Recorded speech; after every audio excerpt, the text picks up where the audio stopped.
광주 MBC 아침 종합 뉴스. 1월 30일 수요일 아침 종합 뉴스입니다. 한정공대 설립 부지는 결정됐지만 건설과 운영에 들어가는 막대한 예산을 어떻게 마련할지는 아직 미정입니다.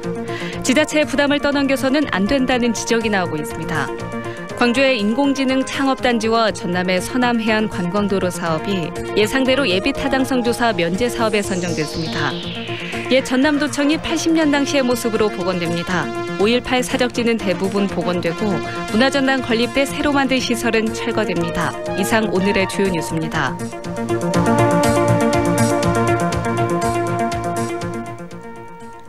한정공대 부지 선정 이후 막대한 운영비를 어떻게 마련할지가 관심사로 떠올랐습니다. 설립 비용의 상당 부분을 지방자치단체가 떠안게 됐다는 점을 고려할 때 정부 차원의 지원 방안이 서둘러 마련돼야 한다는 지적이 일고 있습니다. 이계상 기자입니다. 한전공대를 설립하는 데 필요한 부지는 연구소와 클러스터 용지를 포함해서 무려 120만 제곱미터에 이릅니다. 부영 골프장과 국공유지를 포함해 한전은 무상으로 땅을 제공받는 구조입니다. 도로 등 기반시설 조성 비용 65억 원까지 나주시가 모두 부담하기로 했습니다. 이것도 모자라서 대학 운영비 일부도 전라남도와 나주시가 낼 가능성이 큽니다. 저희가 전부 강동열 나주시 혁신도시 교육과장입니다. 그 마중물이 되는 역할 정도로 좀 생각을 해주시면 되지 않을까 싶습니다. 한전공대 설립에 드는 사업비만 5천억 원, 연간 600억 원 이상의 대학 운영비가 필요할 것으로 추산됩니다. 한전이 설립하는 대학이고 여기서 전력산업 인재를 양성한다는 점에서 관련 예산은 한전이 마련하는 게 원칙입니다. 학계 전문가들은 전력산업 기반 기금을 활용해서 안정적인 재원 확보가 가능하도록 하자는 의견을 내놓고 있습니다. 전력산업 발전에 필요한 공공사업에 쓰기 위해 한전은 해마다 전력산업 기반 기금을 조성하고 있습니다. 올해 말까지 누적되는 기금 규모는 5조 원대를 넘어설 것으로 알려졌습니다. 전기사업법 시행령을 보면 전력산업 분야 전문 인력 양성에도 관련 기금을 쓸 수 있도록 되어 있습니다. 문제는 정치권의 동의가 필요하고 특별법을 마련해 예산 배정을 명문화하는 작업이 중요하다는 지적입니다. 가장 편한 방법은 문체주 에너지밸리 정치권에 나서서 특별법을 조금 마련을 해준다든지 아니면 기존에 그 관련된 법을 좀 개정을 해서 지원해주는 그 방법이 최상의 방법이라고 생각합니다. 한전공대 설립을 위한 범정부 차원의 지원위원회가 꾸려진 만큼 대학 설립과 운영에 필요한 예산 확보 방안이 하루빨리 마련돼야 2022년 개교 목표를 이룰 수 있다는 목소리가 커지고 있습니다. MBC 뉴스 이계상입니다. 한정공대 건립 예정 지역이 토지거래 허가구역으로 지정됐습니다. 전라남도는 한정공대 입지가 나주 부영골프장으로 선정됨에 따라 도시계획위원회 심의를 거쳐 한정공대 건립 예정지 인근을 토지거래 허가구역으로 지정했다고 밝혔습니다. 대상 지역은 나주시 금천면과 삼포면, 다도면 일원 4.18제곱킬로미터 3,700여 필지입니다. 지정 기간은 다음 달 3일부터 오는 2022년까지 3년 동안이고 해당 지역에서 일정 면적 이상의 토지를 거래할 때는 나주시장의 허가를 받도록 규제됐습니다. 지역 균형 발전 차원에서 경제성을 따지지 않고 추진되는 예비 타당성 조사 면제 사업에 광주와 전남의 핵심 사업도 포함됐습니다. 지역의 새로운 성장 동력이 될 것으로 평가되고 있습니다. 정영욱 기자입니다. 광주시가 신청한 인공지능 기반 사업과 광융합산업 플랫폼 사업 가운데 인공지능 분야가 예비 타당성 면제 사업으로 선정됐습니다.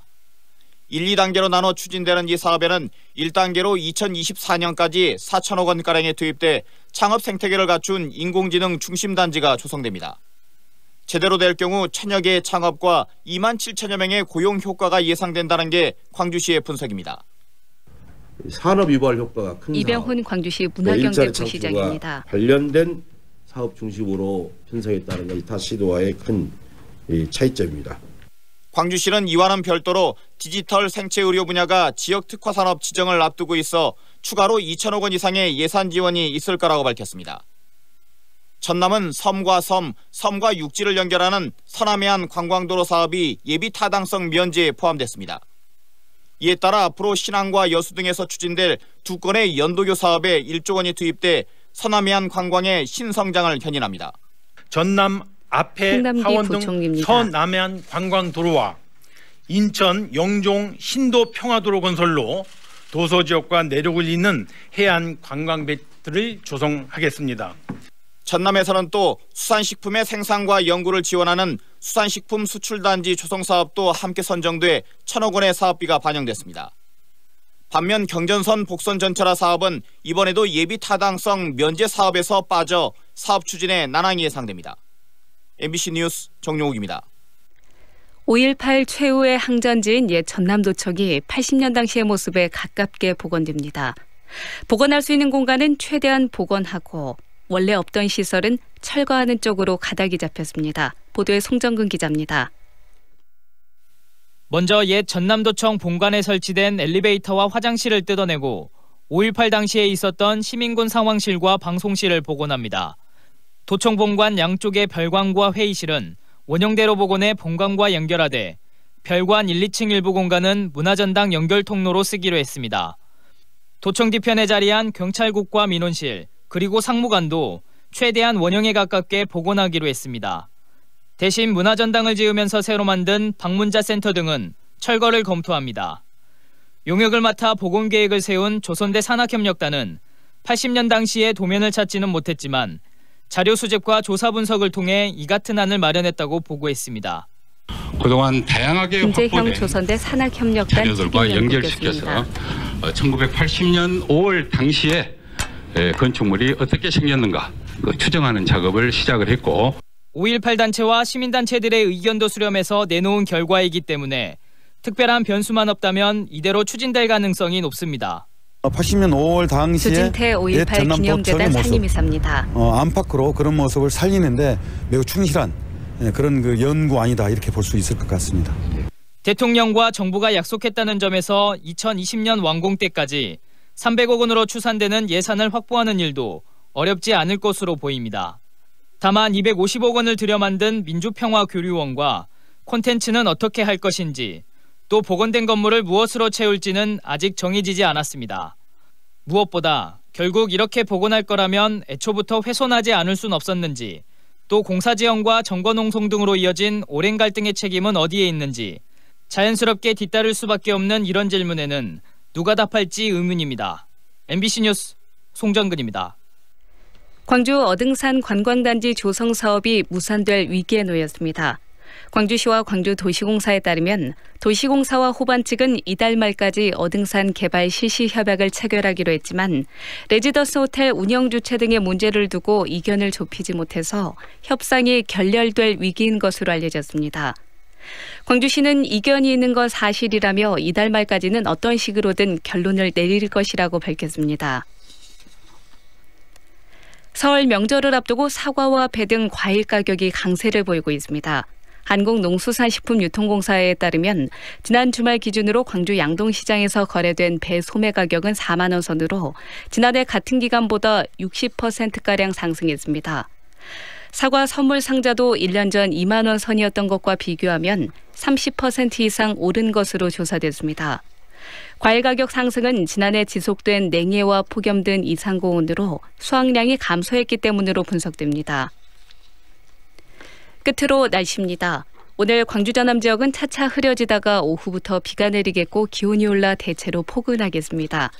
광주지방기상청에 따르면 남서쪽에서 다가오는 기압골 영향으로 오후부터 차차 흐려져 광주 전남 내륙 지역에 5에서 10mm의 비가 내릴 것으로 전망됐습니다. 광주지방 현재 기온은 영하 2도입니다. 백수진입니다. 이상으로 뉴스를 마칩니다.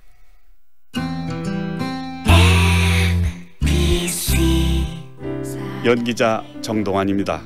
가끔 그 사람이 떠오를 때면 저도 모르게 하늘을 올려다봅니다. 누구나 그렇지요. 그리운 사람이 보고플 때면 을에 하늘을 올려다보게 되는 것. 사람이 곧 하늘이기 때문이죠. 사람을 하늘같이 섬깁니다. 스카이 장례식장. 끊고 싶다는 마음만 있다면, 혼자 하기 힘들다면 광주 금연지원센터로 노크해주세요. 의료인이 함께하는 금연 캠프와 여성 흡연자를 위한 전문 상담은 모두 무료로 진행됩니다. 지금 바로 전화주세요. 062-222-9030. 지금 시각은 8시 10분입니다.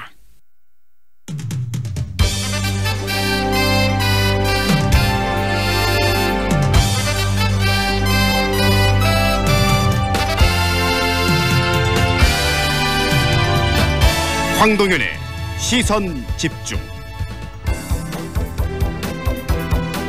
2부 시작하겠습니다. AI 인공지능 기술은 미래에 관심을 모을 정말 전망 밝은 기술 중에 하나입니다. 최근 정부의 예비 타당성 조사 면제 대상으로 광주의 인공지능 기반 과학기술 창업단지 조성 사업이 선정이 됐는데요. 지역의 혁신 성장 그리고 미래 산업에 대한 기대 더욱 커질 것 같습니다.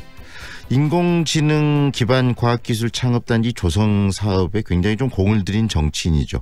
민주평화당 김경진 의원과의 인터뷰 오늘 준비되어 있습니다.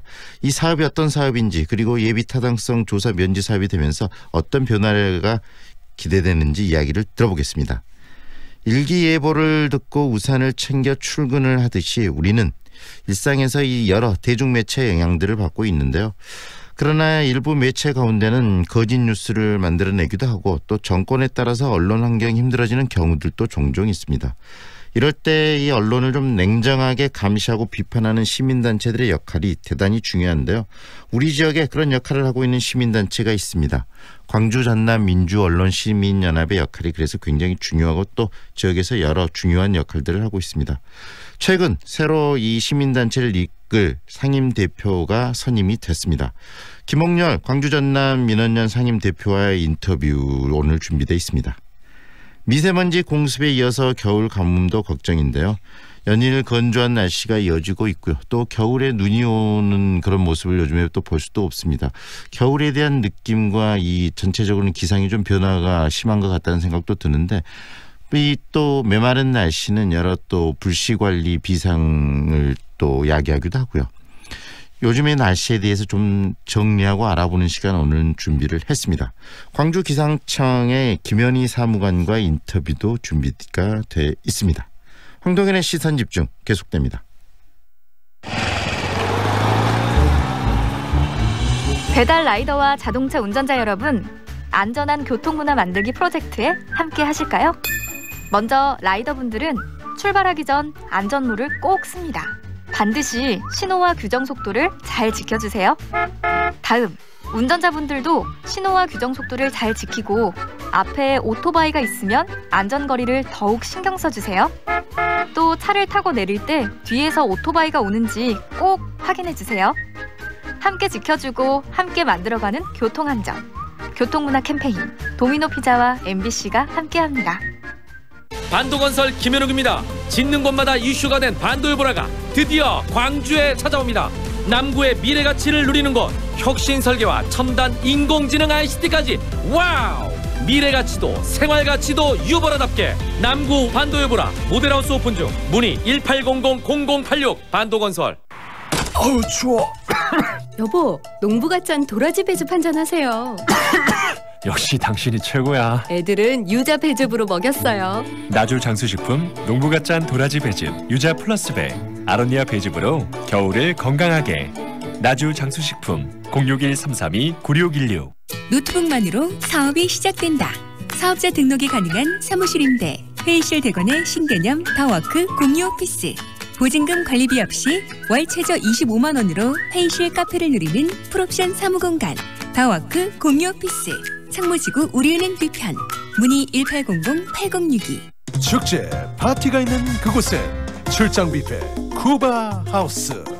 기업식 행사장 맛있는 음식이 필요한 그곳에도 출장 뷔페 쿠바 하우스.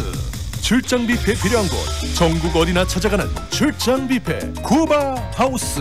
062-351-7711.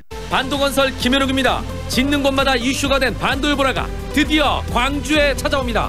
남구의 미래 가치를 누리는 곳, 혁신 설계와 첨단 인공지능 ICT까지 와우! 미래 가치도 생활 가치도 유보라답게 남구 반도요보라 모델하우스 오픈 중. 문의 1800-0086 반도건설. 오늘 날씨와 데이트를 한다면 어떤 상대일까요? 보기보단 따뜻하지만 미세먼지를 가득 안고 있습니다. 가까이 가기는 어렵겠고요. 표정은 구름이 껴서 조금 흐리겠습니다.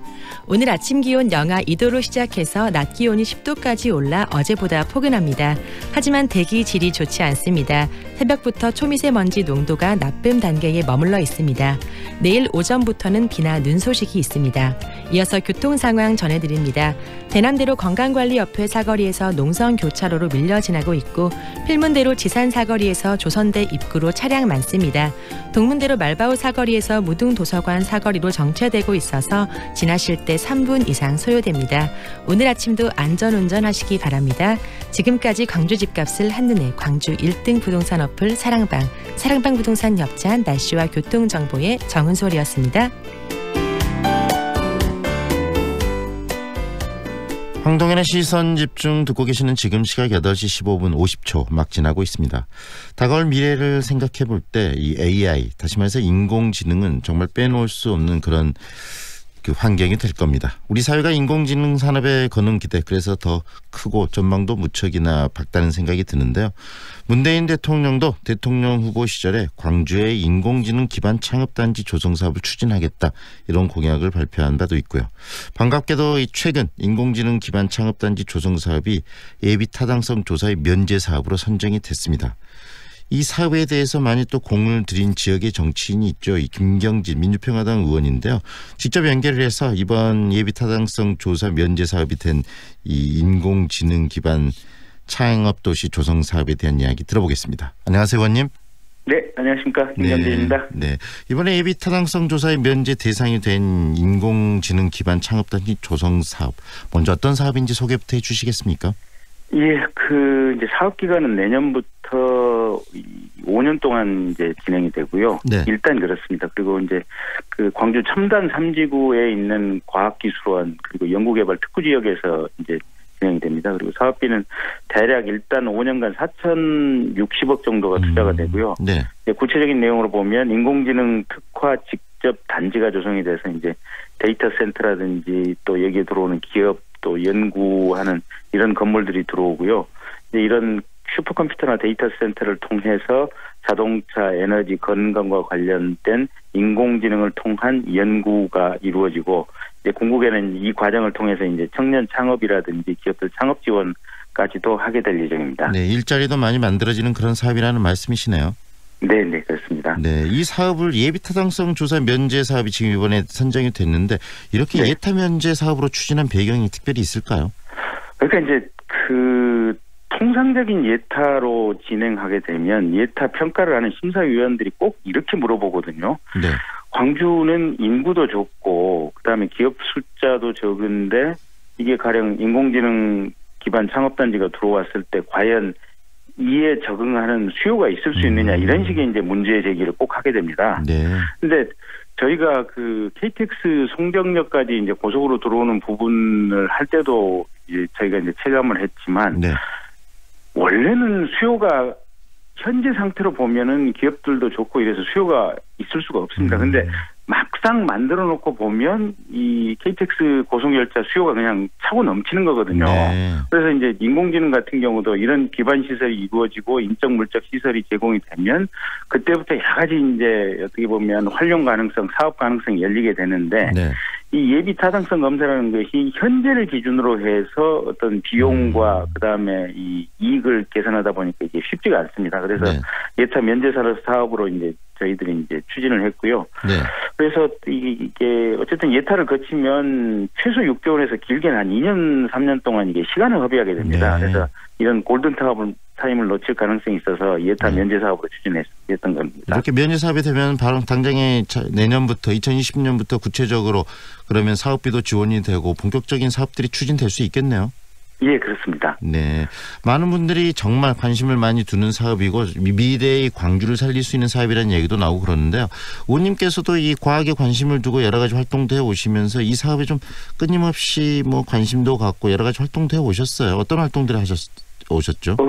이제 제가 소관 상임위가 이제 과학기술 상임이다 보니까 이 사업에 가장 우선적인 관심을 가졌고요. 네. 그래서 이제 2017년도에 그 10억 원을 이 사건 계획 예산으로 확보를 했습니다. 그리고 나서 이제 이 10억 원을 가지고 광주과학기술원 또 정보통신산업진흥원 또 과기부 또 광주 지역에 있는 테크노파크라든지 이런 산학형 기관들을 중심으로 해서 사전 기획 또 연구팀을 발족을 해가지고요. 작년부터 최근까지 토론회, 간담회 또 기업체들 만나서 우리가 이런 어떤 사업을 하려고 하는데 좀 같이 할 생각이 있느냐, 기업체 면담. 그리고 이제 최근에는 이낙연 총리님이라든지 홍남기 부총리님 또 과기부 장관 이런 분들을 시장님하고 같이 만났거든요. 네. 그래서 이제 그런 과정을 통해서 이번 성과가 나온 것 같습니다. 네, 굉장히 열심히 또 의원님도 뛰셨고 시장님도 뛰셨고 지역에 있는 여러 많은 분들이 좀 활동도 하고 그러셨는데 그런 성과가 모여서 이번에 좋은 결과를 만들어낸 거네요. 예, 그렇습니다. 특히 이 광주시의 손경종 국장님 포함해서 광주시 공무원들도 굉장히 열심히 해주셨고요. 특히 과기부 공무원들이 많이 도와주셨습니다. 네. 이렇게 과학기술을 통해서 광주를 살리겠다는 것은 굉장히 중요한 어떤 발상의 전환이고 앞으로 우리가 계속 광주가 과학과 연계돼서 좀 끌어나가야 될 부분이고 또 기도하다는 생각이 드는데요. 의원님께서 생각하셨을 때 이런 그 AI 거점 도시 광주의 어떤 모습들 미리 좀 청사진을 제시해 주신다면 어떤 모습이 될 수 있을까요, 광주가? 그러니까 이제 세계적으로 가장 현재 뜨거운 화두가 4차 산업혁명인데 네. 4차 산업혁명의 가장 본질이 데이터 가공을 통한 인공지능 이 알고리즘이거든요.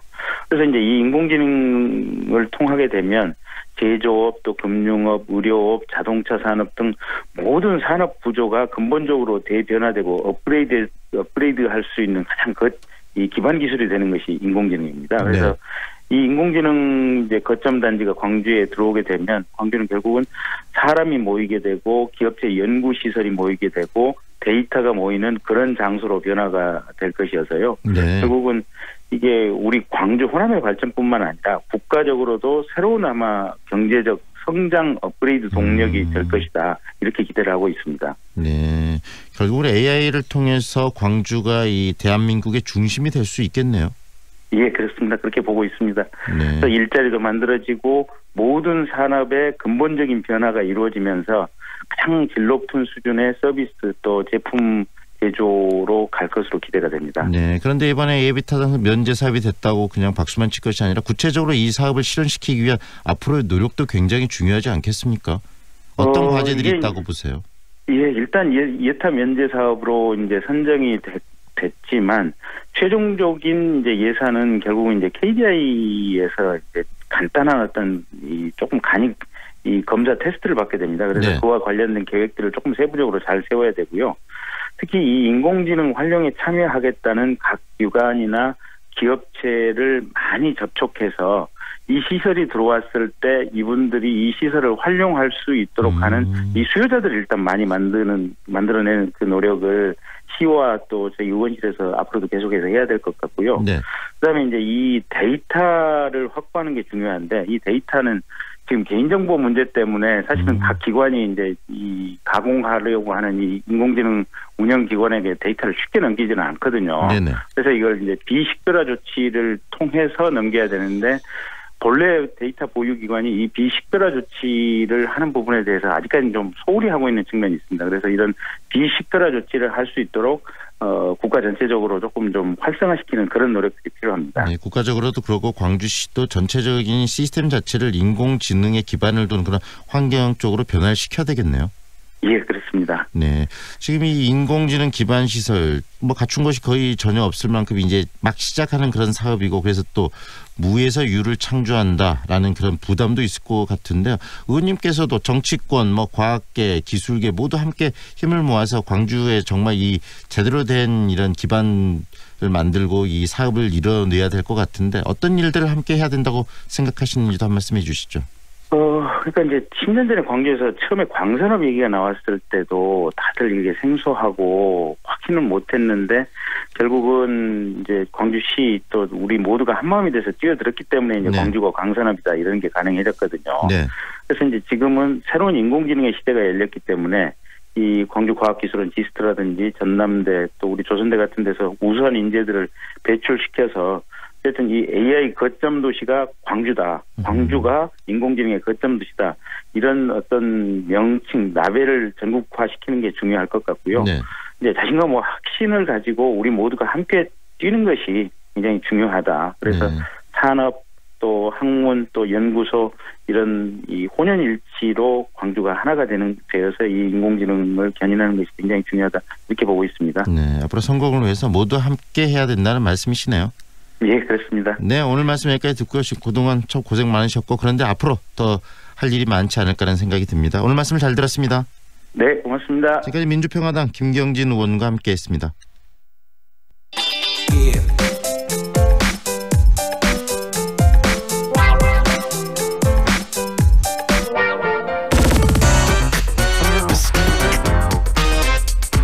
지난 1992년 결성된 지역 언론 시민단체 바로 광주 전남 민주언론시민연합인데요. 최근 김홍렬 전 공동대표를 상임대표로 선출을 했습니다.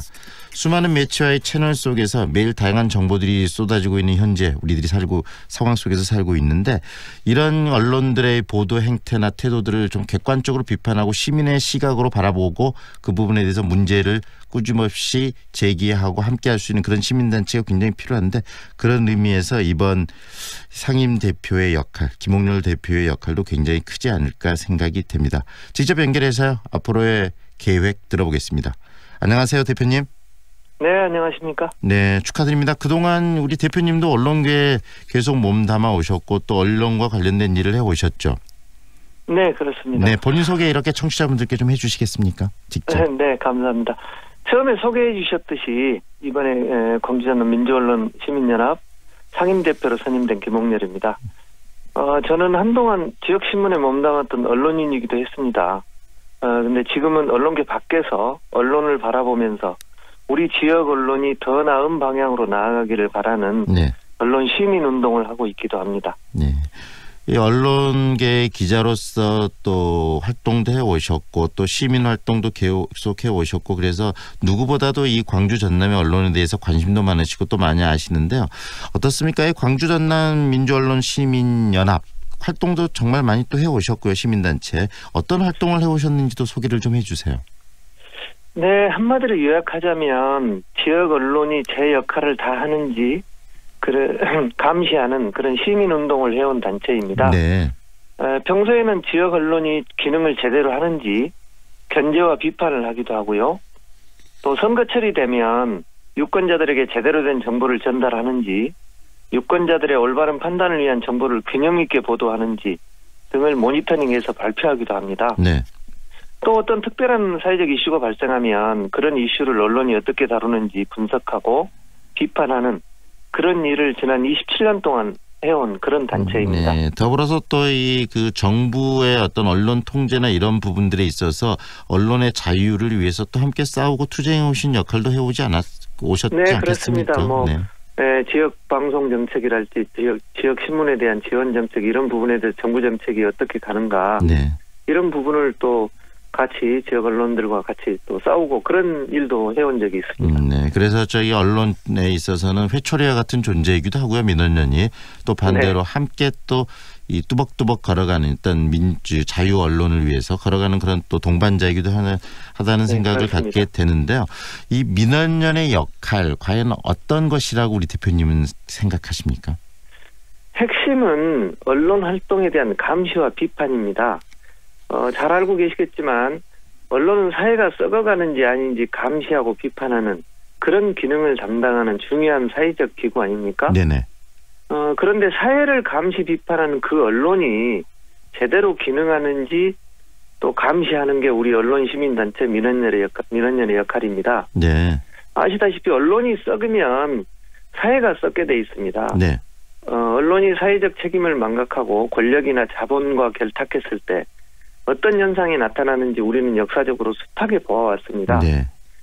가장 최근에 있었던 대표적인 사례는 아시다시피 박근혜 정부와 그에 결탁한 우리 언론의 모습이었죠. 네네.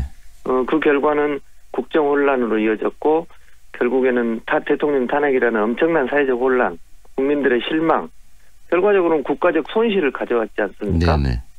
우리 지역적으로 보자면 최근에 민선 6기를 포함해서 우리 광주시 역대 정부들의 실패 네. 이런 것들도 사실은 언론이 제 역할을 하지 못했기 때문에 일어난 일들이라고 생각합니다. 결국은 우리는 그런 일들을 막아보고자 하는 그런 사회단체입니다. 언론이 살아있고 있어야 되고 깨끗해야지 결국은 정부나 정책들도 함께 힘을 받고 살아날 수 있다는 말씀 아니겠습니까? 네, 그렇습니다. 비판을 제대로 해야 된다는 말씀이신데요. 그런 점에서 특히 광주 전남의 이 언론들, 지역 언론들의 역할에 대해서는 어떤 생각을 가지시나요? 나라 전체적으로 보자면 전국적 규모의 그 언론사 역할들이 매우 중요하지 않습니까? 네. 마찬가지로 우리 지역으로 돌아오면 지역 발전과 건강한 사회 유지를 위해서 매우 중요한 게 또 지역 언론입니다. 지역 언론의 역할에 대해서는 아무리 강조해도 지나침이 없다고 보는데요. 네. 일부 시민들은 인터넷 시대에 누가 지역 신문을 보느냐, 또 누가 지역 방송을 듣고 보느냐, 이렇게 말씀하시겠지만 사실은 전혀 그렇지 않습니다. 네. 중앙 언론이 우리 지역 문제를 다루는 거 혹시 보셨습니까? 지역에는 지역 언론이 있어야 합니다. 네. 지역 신문이나 지역 방송을 외면하고 그래서 지역 언론이 죽어버리면 결국 그 피해는 우리 지역민들 모두에게 돌아옵니다. 네. 언론이 죽으면 마치 우리가 자기 건강 관리를 못하면 피가 이렇게 탁해져서 병에 걸리는 것처럼 네.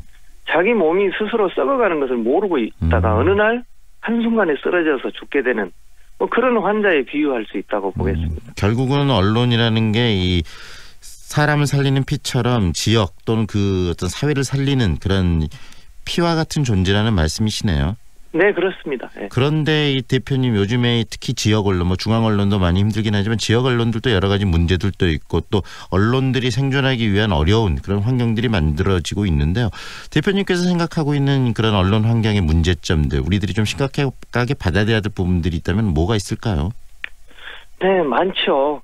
우선 지금 다 채널이 지금 굉장히 많아졌지 않습니까? 네네. 새로운 채널들이 생기고 그다음에 인터넷을 기반으로 하는 온라인화 이런 미디어 환경이 엄청나게 변했습니다.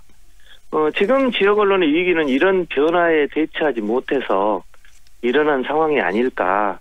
한 가지 이제 원인을 이야기하자면 그럴 것 같습니다.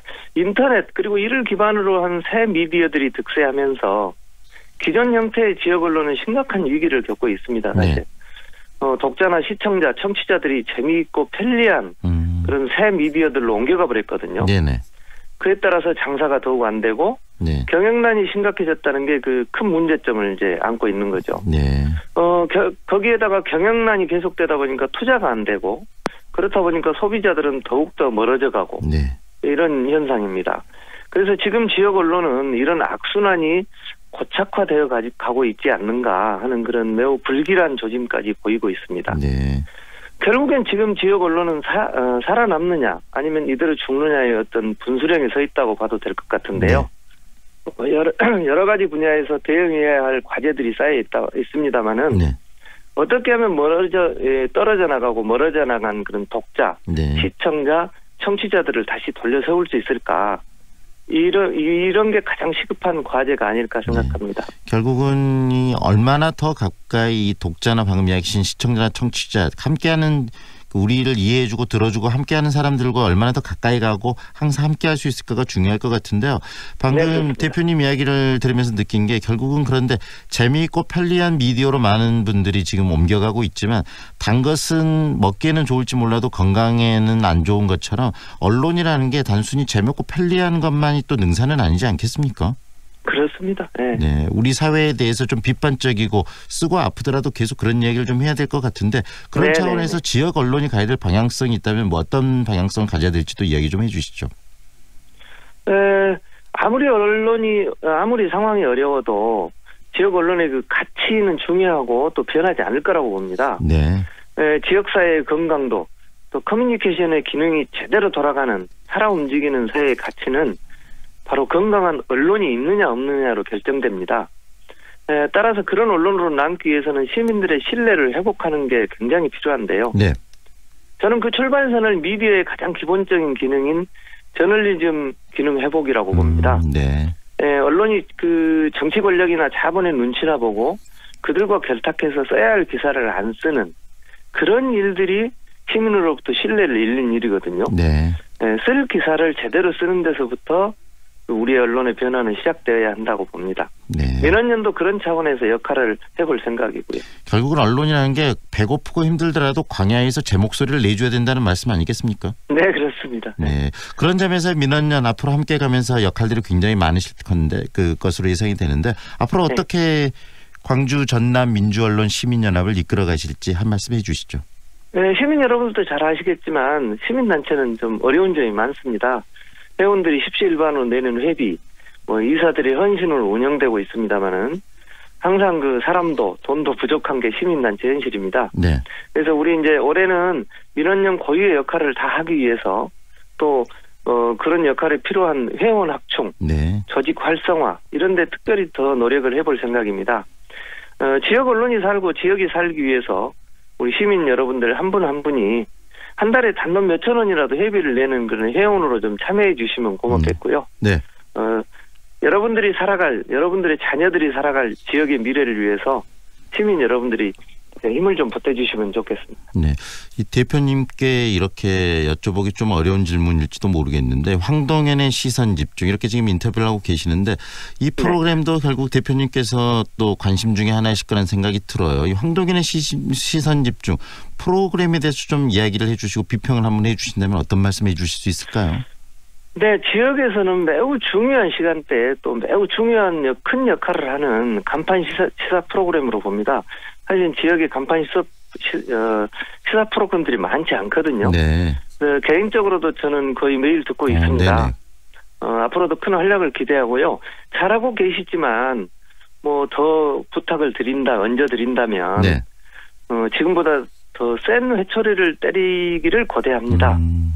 시선 집중의 그런 매서운 회초리는 곧바로 우리 지역사회가 건강해지는 그런 약이 될 것이기 때문입니다. 네. 매를 들어야 하는 문제가 있다면 시민들을 믿고 더 아프게 말씀해 주시고 직설적으로 표현하면 더 아프게 때려 주시고 이런 역할이 필요하다고 생각합니다. 좀 더 아픈 회초리가 되도록 노력하겠습니다.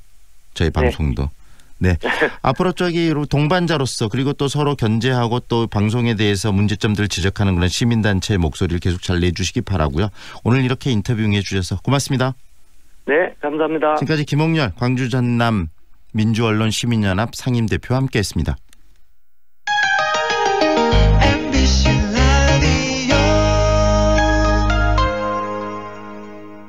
사랑이 벌써 취직했다며?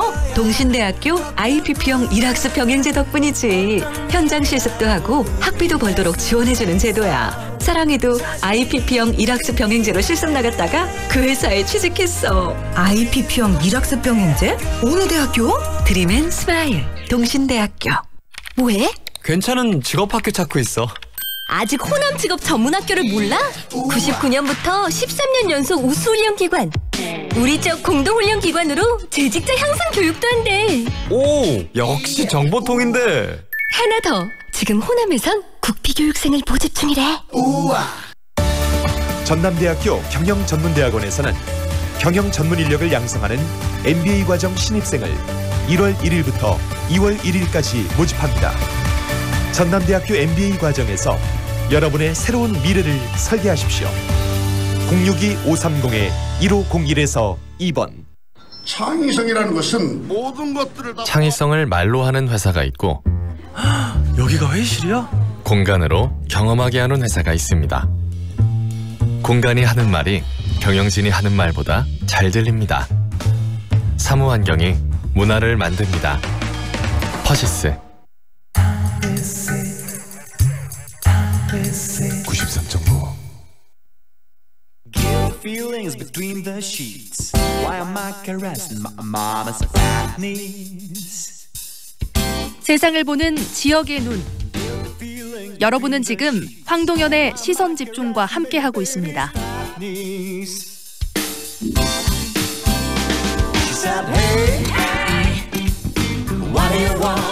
황동현의 시선 집중에서는 방송 중 청취자 여러분의 여러 의견을 받고 있습니다. 의견을 보내주실 분은 휴대전화 문자 메시지 샵 2626번으로 보내주시면 되고요. 짧은 글은 50원 그리고 긴 글은 100원의 이용료가 들어갑니다.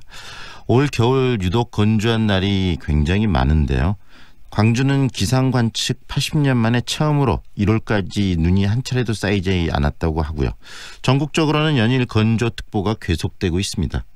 대기 건조가 심각하다 보니 예상되는 문제 또 우려되는 부분들도 적지 않은데요. 기상청 연결해서 관련 얘기 한번 들어보겠습니다. 광주지방기상청 김현희 사무관 연결합니다. 안녕하세요, 사무관님. 네, 안녕하세요. 네, 요즘 대기 건조하다는 뉴스 자주 듣고요. 또 광주도 정말 비가 또는 눈이 오지 않는 날씨가 계속되고 있는데 대기가 굉장히 지금 현재 말라있는 상태인가요? 네, 맞습니다.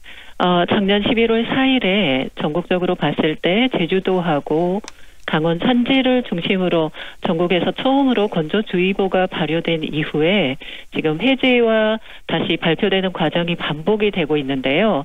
현재는 서울과 경기 동쪽 지역, 동해안 대부분 지역에 건조특보가 발효 중입니다.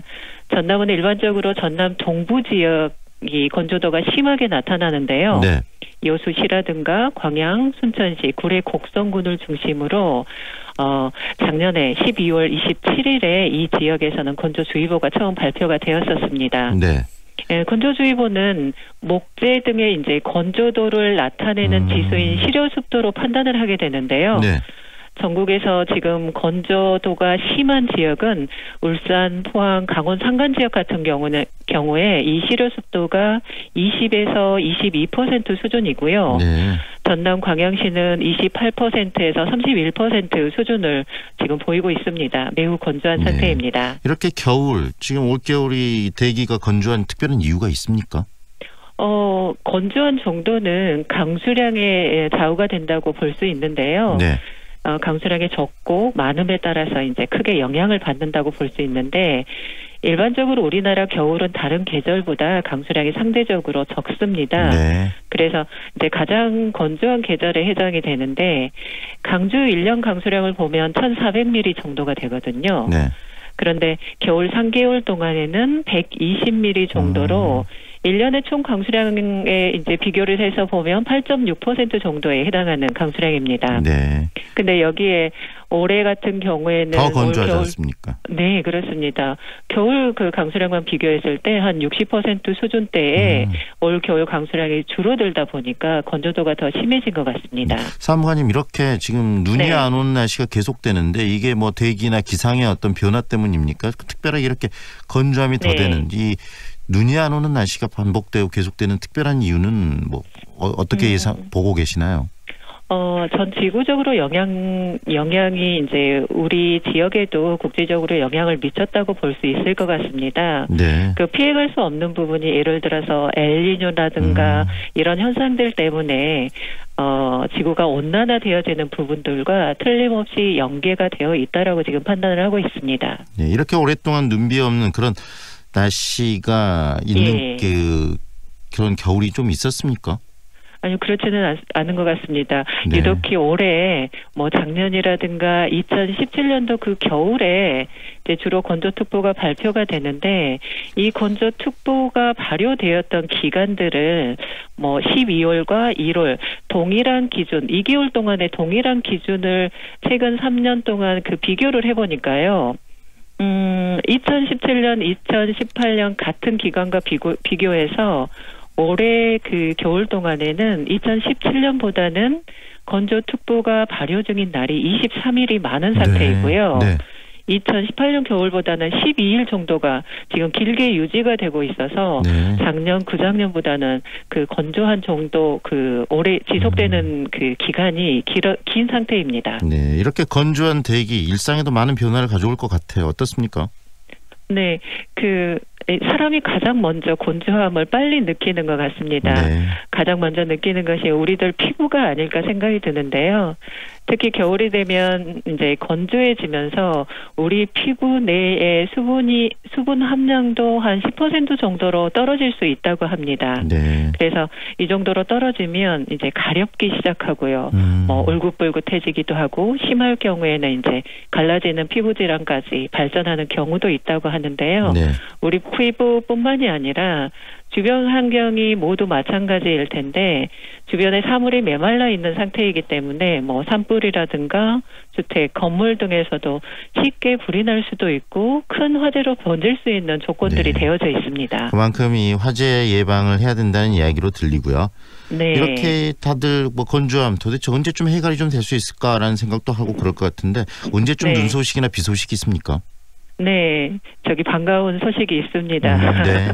네, 건조함을 해소할 수 있는 가장 좋은 방법이 비가 내리는 거라고 할 수 있는데요. 마침 오늘하고 내일 비와 눈 소식이 있습니다. 오늘 밤에 진도군처럼 남서해안 지역부터 비가 시작이 되어서요. 네. 내일 31일에는 비가 눈으로 바뀌면서 강주와 전남 전 지역에서 비나 눈이 내릴 것으로 예상이 됩니다. 네. 그리고 이제 이번 주 중에도 보면 일요일인 2월 3일에도 비를 예상을 하고 있습니다. 그런데 오늘 밤부터 내일 사이에 예상되는 비의 양이 지금까지 겨울 동안에 뭐 5mm 내외로 내렸던 양보다는 조금 더 많을 것으로 예상을 하고 있습니다. 네. 남해안 같은 경우에는 5에서 20mm 정도 예상을 하고 있고요. 네. 남해안을 제외한 강주하고 전남 지역은 5 내지 10mm 예상이 되는데 새벽에 눈으로 바뀌면은 눈이 쌓일 경우에는 1에서 5cm 정도까지 쌓일 것으로 지금 보고 있습니다. 네, 이 건조함을 좀 해결을 해줬으면 하는 그런 바람이 좀 들고요. 그런데 네. 또 우리가 우리 삶 속에 너무나 또 가까이 다가와 버린 게 이 미세먼지인데 최근에 이 미세먼지 소관청이 기상청에서 환경부로 좀 바뀌었다면서요. 특별한 뭐 이유가 있습니까? 바뀐 건 아니고요. 미세먼지는 처음부터 이제 환경부 소관의 그 업무였는데 이제 일반 국민들께서는 미세먼지나 황사를 이제 동일한 먼지 형태이다 보니까 이제 똑같이 인식을 하는 부분들이 아마 있었을 겁니다. 네. 그런데 이제 미세먼지의 발생 과정을 보면 뭐 화석 연료의 연소라든가 뭐 공장이나 자동차에서 배출된 이 가스 등 이런 그 사람의 활동으로 인해서 인위적으로 생기는 오염물질이다 보니까 환경부에서 관리를 하고 있습니다. 네. 그런데 기상청에서 미세먼지 관련한 뭐 예보랄지 이런 것들을 그럼 지금까지는 좀 하고 싶고 그러셨는데 일체 이런 부분들 예보나 이런 것도 좀 환경부에서 하게 돼 있는 건가요 이제부터는? 네, 맞습니다. 뭐 같이 하는 항사에 대한 부분들은 기상청이 여전히 그 소관 업무로 가지고 있는데 미세먼지 농도라든가 예보라든가 미세먼지와 관련된 그 특보사항 같은 것들은 환경부에서 진행을 하고 있고요. 만약에 이제 이러한 정보들 미세먼지에 대한 모든 그 관련된 정보들을 한눈에 볼 수 있는 인터넷 홈페이지도 운영을 하고 있습니다. 그 한국환경공단에서 운영하고 있는 에어코리아라고 하는 홈페이지를 이용하시면 강주광역시에 설치되어 있는 미세먼지 관측 장비로부터 관측된 관측값이라든가 그러니까 농도에 해당이 되죠. 농도라든가 내일 미세먼지 예보사항 등 모든 자료들을 확인하실 수 있습니다. 네, 오늘 말씀 잘 들었습니다. 고맙습니다. 네, 감사합니다. 지금까지 광주지방기상청 김현희 사무관과 함께했습니다.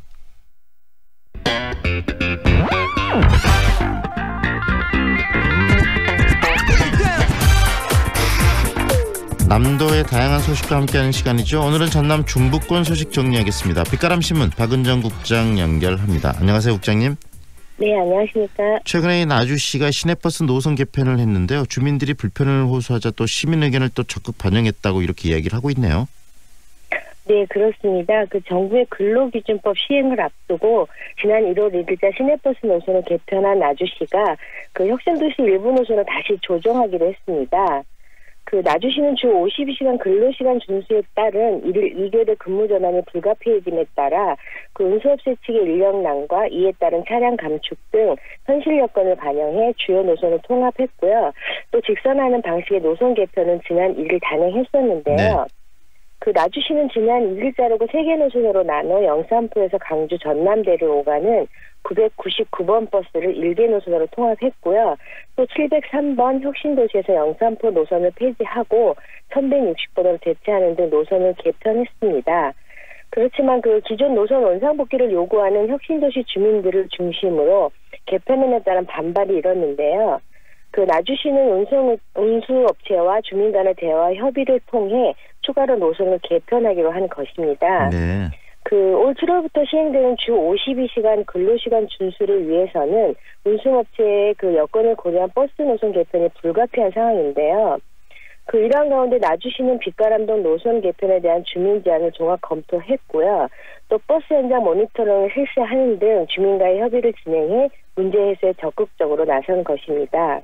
네. 작년 말 연말 기준 나주 지역 시내버스는 총 155대이고요. 운전은 313명이 종사하고 있습니다. 그런데 여기에 오는 7월부터 주 52시간 2교대로 근로시간을 적용되면 최소 90여 명의 인력을 추가로 고용해야 합니다. 그렇지만 전남 지역 충원 필요 인력만 업계 추산 1,060명에 달해 인력 확보가 쉽지 않은데요. 또 거기에 막대한 인건비 부담까지 겹쳐 노선과 운행시간 단축이 불가피한 상황입니다. 네, 노선 개편은 어떻게 이루어졌습니까? 예, 나주시는 현재 2개 노선으로 운행 중인 혁신도시내 셔틀버스를 1개 노선으로 재정비하고요. 그 대신 셔틀버스 양방향 노선을 3대에서 4대로 늘려 배차 간격을 줄였는데요. 그리고 또 혁신도시에서 동신대를 왕복하는 700번 버스는 운행시간 단축 등을 위해 그린로와 한빛 우정로 2개 노선으로 운행하고 있습니다. 그리고 버스는 9대에서 7대로 줄이는 대신 운행 횟수를 늘리고 배차 간격을 줄였습니다. 네, 그리고 나주교통에 지원하는 손실 보전금이 좀 과하다 이런 비판적 시각이 좀 시민들 사이에 좀 있는 것으로 아는데 그 부분에 대한 나주시는 입장은 어떤 입장이죠? 예, 나주시는 나주교통에 지원하는 손실 보전금이 과다하다는 비판적 시각에 대해서는 시민이 실제로 지불하는 교통요금과 교통요금 원가의 차액분을 지원하는 것이라고 말하고 있고요. 무료 강역 환승, 고교생 시내 안심 귀가 서비스, 나주에서 영산포간 단일화 요금 등 시민이 부담해야 할 교통요금을 시에서 보전해주는 셈이라고 설명하고 있습니다. 네. 나주시는 노선 추가 개편에 따른 시민들의 불편 완화와 원활한 안내를 위해 시청 전 직원을 대상으로 노선 개편 교육을 실시하고요. 네. 또 도시 내 버스 승강장, 아파트, 경로당 등의 전단지를 배포 부착하는 등 홍보에 주력하고 있는데요. 그렇지만 노선 개편과 운행시간 단축 등에 따른 주민들의 불편을 호소하는 목소리가 곳곳에서 여전히 나오고 있습니다. 이러한 불편 해소에 따른 세심한 관심과 해결 방법이 필요하다는 지적입니다. 결국은 버스 노선은 시민들의 어떤 활동과 정말 밀접하지 않습니까? 그래서 네. 굉장히 섬세한 그런 해법, 그다음에 그런 고민이 좀 필요한 부분이 아닌가 싶습니다. 화순군 이야기도 좀 들었으면 좋겠습니다. 화순군에서는 일회용 비닐봉투 사용 금지에 대한 집중 홍보에 좀 나섰다고 하네요. 네, 화순군은 일회용 비닐봉투 사용 금지와 관련해 오는 3월까지 집중 홍보와 계도 활동을 펼칩니다. 자원의 절약과 재활용 촉진에 관한 법률 시행 규칙이 개정 시행됨에 따라 올해 1월부터 대규모 점포와 편의점을 제외한 165평방미터 이상 슈퍼마켓에서는 일회용 비닐봉투 사용이 전면 금지됐는데요. 해당 점포에서는 재사용 종량제 봉투, 장바구니, 종이봉투를 사용해야 합니다. 그렇지만 생선이나 고기 등 수분이 발생한 제품과 가루가 떨어진 제품을 담기 위한 속비닐 봉투는 제공할 수 있는데요. 이 밖에도 억제 대상 업종에 포함되지 않았던 제과점도 일회용 비닐봉투 무상 제공이 금지됩니다. 네. 하순군은 주민들의 혼선을 방지하기 위하여 약 3개월간 집중적으로 현장 계도와 홍보를 할 예정인데요. 네. 계도 기간 이후 위반 사항이 발견되면 최대 300만 원 이하의 과태료가 부과할 방침이어서 각별한 관심이 요구되고 있습니다. 네, 많은 분들이 지금 화순군이 적극적으로 일회용 비닐봉투 사용 금지 활동들을 하고 있으니까 그런 정책들을 하고 있으니까 같이 좀 함께해 주시는 것도 좋을 것 같다는 생각이 들고요.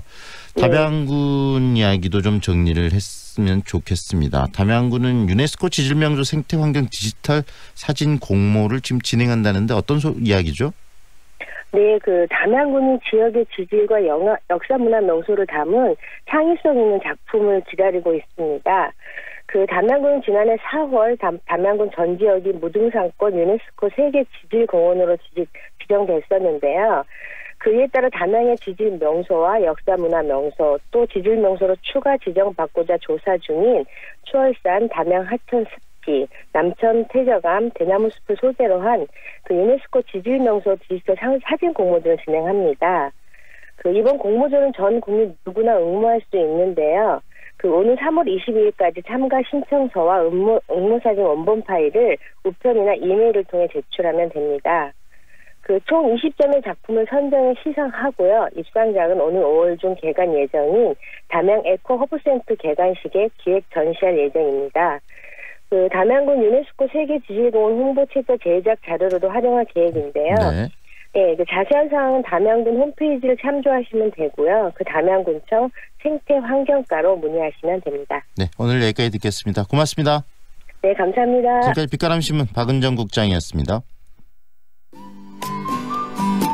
오늘은 출근길 추위보다 미세먼지가 말썽입니다. 현재 기온 영하 2도로 어제보다 4도가량 높고 낮 기온이 10도까지 오르겠습니다. 크게 춥지 않은 날은 미세먼지가 얼굴을 내미는데요. 황사용 마스크는 이제 필수로 챙기시는 것이 좋겠습니다. 내일 오전에는 오랜만에 비나 눈이 찾아오겠습니다. 이어서 교통 상황 전해드립니다. 사고 소식 있습니다. 빗골대로 독립나들목에서 우석교 방향 2차로에서 승용차 간 사고 발생했습니다. 주의 운전하시기 바랍니다. 서암대로 동은고가도로에서 경신여고 사거리로 밀려 지나고 있습니다. 수요일 아침 기분 좋은 시작하시길 바랍니다. 지금까지 사랑방 부동산 역찬 날씨와 교통정보의 정은솔이었습니다.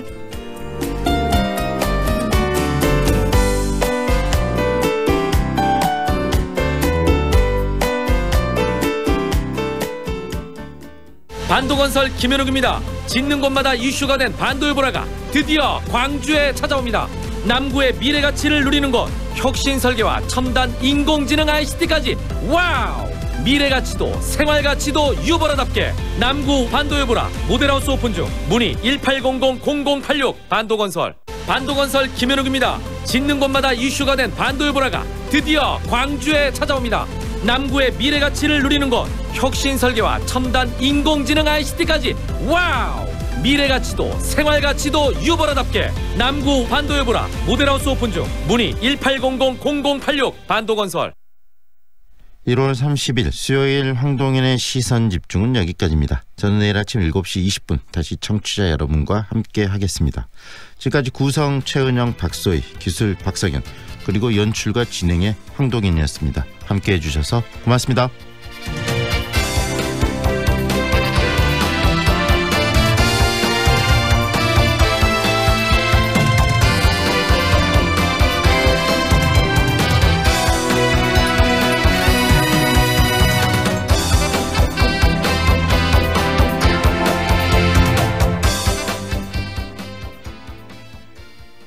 은 8시 57분입니다. 반도건설 김현욱입니다. 짓는 곳마다 이슈가 된 반도일보라가 드디어 광주에 찾아옵니다. 남구의 미래 가치를 누리는 곳, 혁신 설계와 첨단 인공지능 ICT까지 와우! 미래 가치도 생활 가치도 유보라답게 남구 반도일보라 모델하우스 오픈 중. 문의 1800-0086 반도건설. 따스한 햇살, 시원한 바닷바람, 강한 조류까지 무한한 재생에너지를 품고 있는 전라남도. 전남이 남도의 맑고 깨끗한 에너지로 미래를 준비합니다. 지역 주민과 수익을 나누는 도민발전소를 만들고 청정에너지로 환경과 경제를 생각합니다. 빛가람 에너지 사이언스 파크는 반짝이는 아이디어와 일자리가 넘치는 에너지 신산업 메카로 키워갈 것입니다. 에너지 넘치는 생명의 땅, 으뜸 전남. 미래가 현실이 되는 전라남도, 전남 행복시대입니다. 광주 MBC 캠페인 글로벌 에너지 신산업 허브 전남. 이 캠페인은 전라남도가 함께합니다.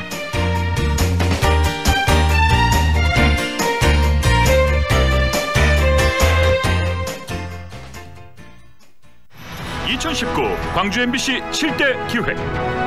하나, 지방 분권시대 연중기획보도 지방이 힘이다. 광주 전남 지역의 풀뿌리 민주주의를 위한 시민들의 노력을 보도합니다.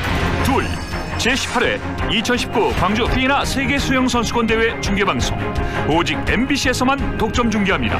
셋, UHD 핑크피쉬 프로젝트를 통해 근본적인 전라도의 맛을 탐구합니다. 넷, 3.1절 100주년 기획 타카하시의 작은 방. 진실을 밝히기 위한 근로정신대 할머니들의 감동 스토리가 펼쳐집니다. 다섯, 5.18 39주년 다큐 영화 5월 소나무 합창단. 5.18 광주 민주화 운동의 또 다른 희망을 노래합니다. 6. UHD 다큐 세계 지질공원을 통해 유네스코 세계 지질공원으로 지정된 무등산의 새로운 가치를 조명합니다. 7. 2019 정율성 동요 경연대회 광주 출신 작곡가 정율성 그의 음악을 노래합니다. 세계로 뻗어나가는 광주 MBC 2019년에도 광주의 빛을 더욱 밝히겠습니다. AM 819kHz, 표준 FM 93.9MHz, 광주 MBC 라디오입니다. HLCN. 친구처럼 다정한 연인처럼 MBC 문화방송. 여러분의 다정한 친구 광주문화방송이 9시를 알려드립니다.